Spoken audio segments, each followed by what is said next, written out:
মানুষকে সুস্থ রাখতে তার শরীরের জন্য দরকার সুষম খাদ্যের, আর সুষম খাদ্যের যোগান আসে প্রাণীজ ও উদ্ভিজ প্রোটিন থেকে।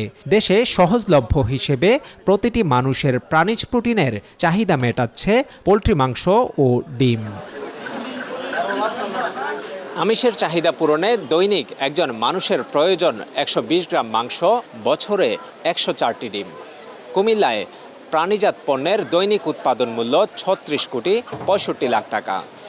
বাজার এবং খামার ঘুরে জানব প্রোটিনজাত পণ্যের সিংহভাগের যোগানদাতা প্রান্তিক পর্যায়ের পোলট্রি খামারিরা কেমন আছেন। কলেজ শিক্ষক মুজিবুর রহমান বাবুল 13 বছর আগে শুরু করেছেন পোলট্রি ও ফিশারিজ খামার। 10,000 মুরগির যত্ন আত্তি করতে তার খামারে কাজ করছেন একাধিক কর্মী।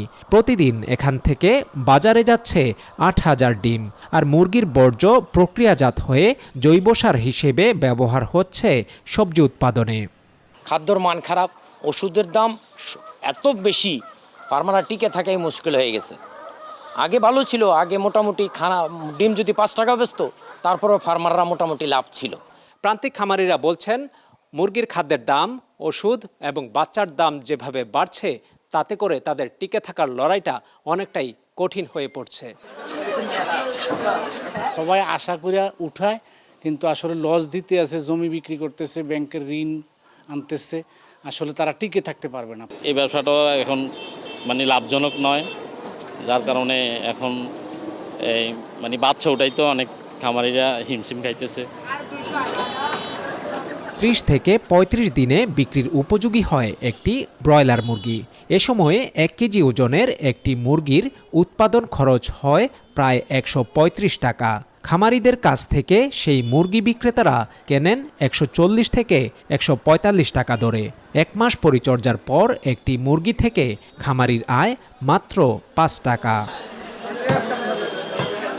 ডিম বিক্রেতারা বলছেন খুচরা বাজারে প্রতি ডিমে তাদের লাভ 30 থেকে 50 পয়সা। তবে খামারিদের অভিযোগ, ডিমের পাইকারি মূল্য নির্ধারণ করেন মধ্যস্বত্বভোগীরা। খুচরো আমরা কিন্তু বেশি দিয়া ব্যস্ত একটু বেশি রেডি, কেন বেশি রেডি বেচতে গেলে মনে হয় কাস্টমার একটু প্রভাব পড়ে, কম কিনে। একটা ডিমে হয়তো 30 পয়সা 40 পয়সা এইভাবে থাকে, এবারে যে খরচ বাদ দিয়ে। আজকে ডিমের বাজার 885 টাকা থেকে 90 টাকা, কিন্তু উৎপাদন খরচ পরে যায় আমরা আরও বেশি।